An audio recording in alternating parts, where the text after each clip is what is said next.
Hello dear students, ninth class के सभी बच्चों को विजय कुमार का प्यार भरा नमस्कार। और आज आप देकर आ चुके हैं आईटी की परीक्षा। जैसे आपने 2021 में आपसे पहले बैच ने दी थी तो हमने शाम को ही आंसर की लाए थे, आज 2022 की भी लाए हैं।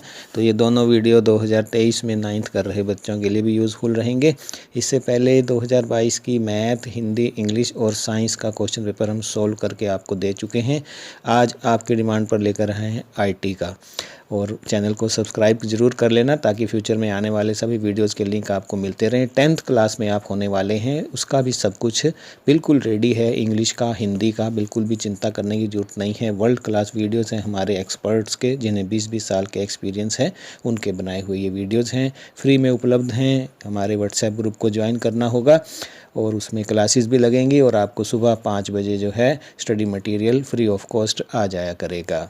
चलिए देख लेते हैं आज के आईटी में जो था। आपके 38 क्वेश्चन थे, 60 नंबर का आया हुआ है ये। तो पहला क्वेश्चन देखिए, राइटर के विभिन्न पेज फॉर्मेटिंग फीचर का वर्णन कीजिए। तो ये आप देख पा रहे हैं राइटर की स्क्रीन है।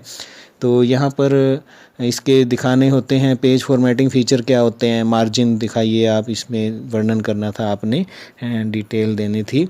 और नंबरिंग है, पेज लेआउट है, हेडर एंड फुटर है, लैंडस्केप है या पोर्ट्रेट में है। तो ये सब होता है, इसका वर्णन आपने करना था। उम्मीद है 5 नंबर में आप ये सब लिख कर आ गए होंगे। राइटर विंडो के विभिन्न हिस्सों का वर्णन करो। राइटर विंडो होता है, यहाँ पर आप देखिए टॉप पर टाइटल बार है ना, मेनू बार है, स्टैंडर्ड है और बार है। एमएस वर्ड में आप देख पाते हैं। तो formatting, side bar, status bar, location, ये सब जो है इसके अंदर आता है। तो ये इसमें आपने लिखना था, डिटेल एक एक 2-2 लाइनें सबके बारे में दे देनी थी। और कैल्क में विभिन्न टूल बार का वर्णन कीजिए। तो कैल्क की एक स्क्रीन खोलिए आप, एक्सेल की फार्मूला बार लिखिए, उसके बारे में नेम बॉक्स है, एक्टिव सेल कौन सा है, फॉर्मेटिंग टैब होता है, रो, हेडर है ना। और इसी तरह से आप status bar, sheet tab, column, header, ये सब आप इसके अंदर विभिन्न टूल बार जो हैं दिखाने होते हैं। आपको लिखना था, 5 नंबर का ये आया हुआ था। तो इस तरह से 15 नंबर में से बता दीजिए कितने आ रहे हैं, फिर हम 3-3 नंबर वाले जो क्वेश्चन आए हुए थे 5 वो भी कर लेते हैं। तो देखिए आप, चौथा क्वेश्चन है, कैल्क में फंक्शन दिए हुए थे सम, मिन और काउंट। तो आपको बताना था कि इन तीनों का क्या क्या होता है। तो अगर आपने ऐड करना है, सम जो फंक्शन होता है आप देख पा रहे हैं, एड्स ऑल द सेल्स, उनकी वैल्यू को ऐड कर देते हैं, ठीक है। और उसके बाद MIN देखिए आप, रिटर्न्स टू द मतलब स्मॉलेस्ट वैल्यू जो है सिलेक्शन जो आपने किया हुआ है वहाँ से ले जाता है वो। और काउंट जो फंक्शन होता है, counts how many cells have value in them, ये हमें टोटल दे देता है। तो इस तरह से आपने 3 नंबर में एक एक नंबर तीनों का था।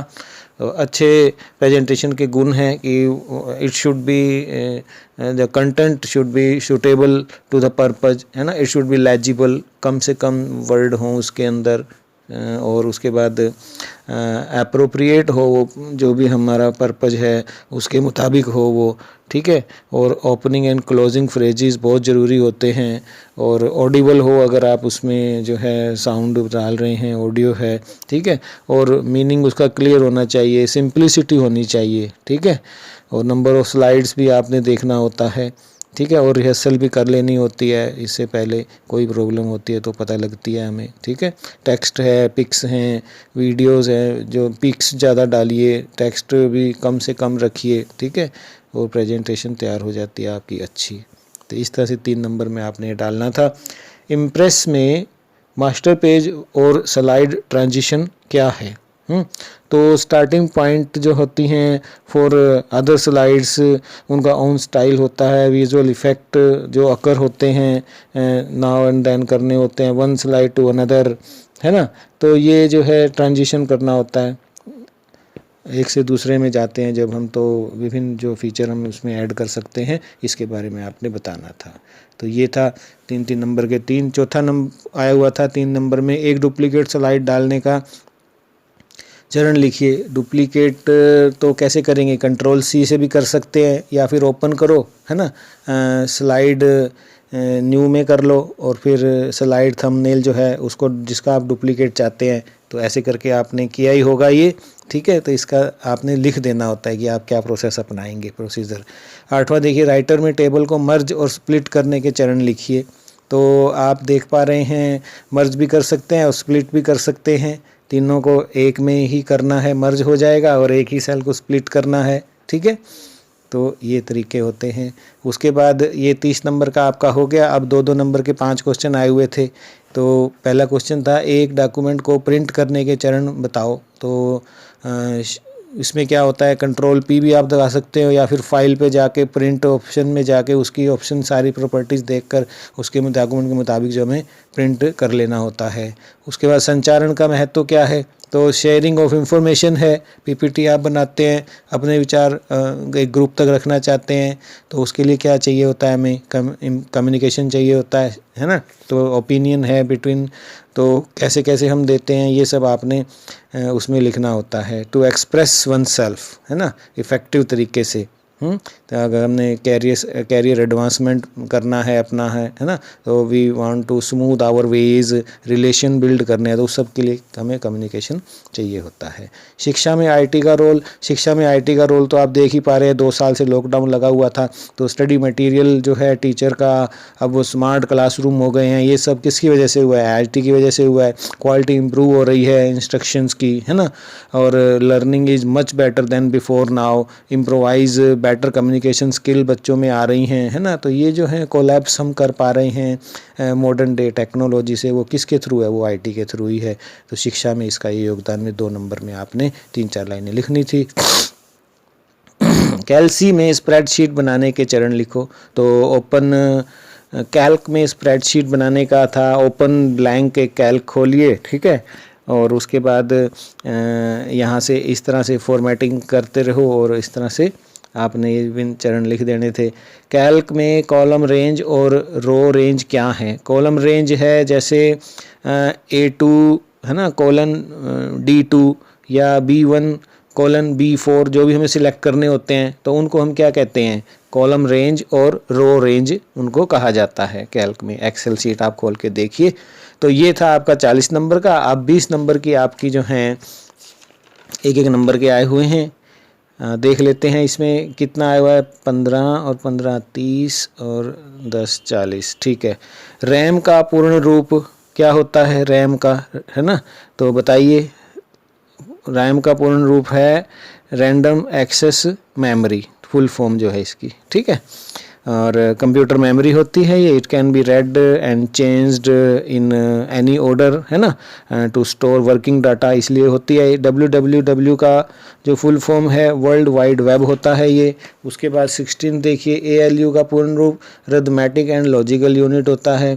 URL चैनल का आपके URL है, हमारे चैनल का URL है, आप देख पा रहे हैं ऊपर URL लिखा हुआ है, यूनिफॉर्म रिसोर्स लोकेशन कहते हैं इसे, ठीक है। ICT का पूर्ण रूप है इंफॉर्मेशन एंड कम्युनिकेशन टेक्नोलॉजी, जिसके थ्रू आप आज मुझसे पढ़ रहे हैं। ये ICT का ही कमाल है। यूट्यूब चैनल हमने खोला हुआ है या अदर फीचर होते हैं। CAD की फुल फॉर्म क्या है, कंप्यूटर रेडी डिज़ाइन, ठीक है। 2023 के बच्चे यदि आप तैयारी कर रहे हैं तो भी 9th क्लास के आप 21 और 22 का क्वेश्चन पेपर देख सकते हैं। उसी के मुताबिक जो है ये इंपॉर्टेंट क्वेश्चन है सारे, जिन्हें आज हम आपको समझा रहे हैं, और हर साल लगभग यही पूछे जाते हैं। ये फुल फॉर्म बिल्कुल यही होते हैं, थोड़ी बदलती हैं कभी भी। GUI का पूर्ण रूप है ग्राफिकल यूज़र इंटरफेस। कीबोर्ड को याद करने की प्रक्रिया को क्या कहते हैं, कि रो से शुरू होती है, कौन सी रो से, होम से, ठीक है। ECG मशीन का उपयोग खालिस्तान को मॉनिटर करने के किसके लिए होता है, हार्ट बीट को, है ना। उसके बाद देखिए, dash bar is located on top of Writer window, title bar होता है।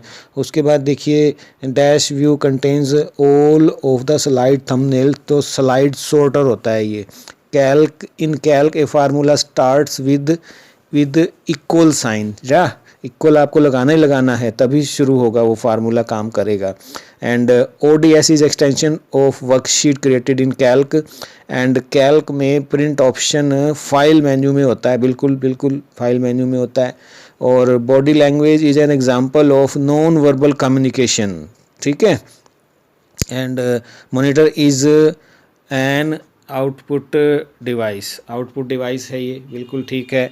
उसके बाद देखिए, 1 byte is equal to 8 bits, yes 8 bits and it's क्या है ये, डैश संचारण का अवयव नहीं है। समय, समय आ जाएगा, मल्टीपल चॉइस आ गई हैं। कीबोर्ड पर कितनी फंक्शन की होती हैं? 12 होती हैं, 12 होती हैं बिल्कुल। कीबोर्ड पर F4J की डैश की होती है, गाइड की होती है, ठीक है। और ASDF होती हैं होम की, यहाँ पर ये आ जाएगा लेफ़्ट में होती हैं, जो राइट में J एंड L होती है, ठीक है।